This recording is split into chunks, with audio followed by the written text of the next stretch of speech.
আসসালামু আলাইকুম।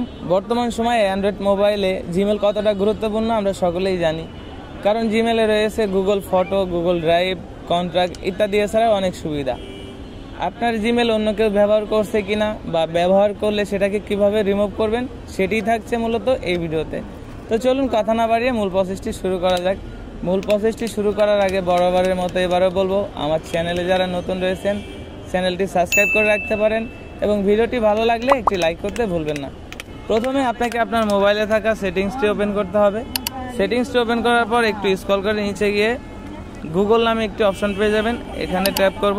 এখানে ট্যাপ করার পর একটু সময় নিয়ে এমন একটি অপশন আসবে, এখানে দেখতে পাচ্ছেন ম্যানেজ ইওর গুগল অ্যাকাউন্ট, এখানে ট্যাপ করব।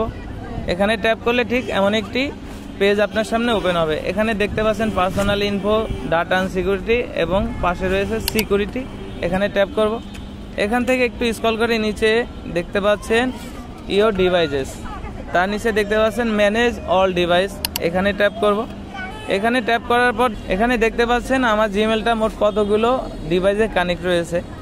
এখানে দেখতে পাচ্ছেন ইওর কারেন্ট সেশন, এটা হচ্ছে আমার ডিভাইস এবং তার নিচে দেখতে পাচ্ছেন পোকো C31, এটাও আমার, এবং বাদ বাকি যেগুলো রয়েছে এগুলো আমি চিনি না, আমি এগুলোকে রিমুভ করে দিব। রিমুভ করার জন্য আমি যে অপশনটি ক্লিক করতেছি এখানে দেখতে পাচ্ছেন নিউ, এখানে নিউয়ে ট্যাপ করব। এখানে উপরে দেখতে পাচ্ছেন বাম পাশে সিং আউট, সিং আউটে ট্যাপ করব। এখানে আবারও ট্যাপ আউট করব, সিং আউট, ওকে। এখন কিন্তু এভাবে আপনি প্রত্যেকটাই রিমুভ করে দিতে পারেন, তাতেই কিন্তু সমস্যার সমাধান না, কারণ আপনার জিমেল এবং পাসওয়ার্ড যারা জানে তারা কিন্তু পুনরায় আবার লগ ইন করে নিতে পারে। তার জন্য আপনাকে যা করতে হবে এখান থেকে একটু ব্যাকে আসতে হবে, স্ক্রল করে একটু উপরে গেলে দেখতে পাবেন পাসওয়ার্ড নামে একটি অপশন পেয়ে যাবেন, এখানে ট্যাপ করব। এখানে ট্যাপ করার পর একটু সময় নিয়ে ঠিক এমন একটি অপশন আসবে, দেখতে পাচ্ছেন নিউ পাসওয়ার্ড, কনফার্ম পাসওয়ার্ড।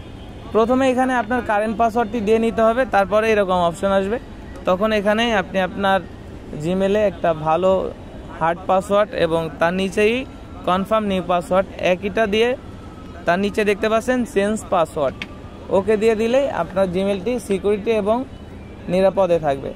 আশা করি ভিডিওটি আপনাদের অনেক কাজে লাগবে। আজকের মতো আমি আলামিন বিদায় নিচ্ছি, দেখা হবে পরবর্তী ভিডিওতে। ভালো থাকুন, সুস্থ থাকুন, আল্লাহ হাফেজ।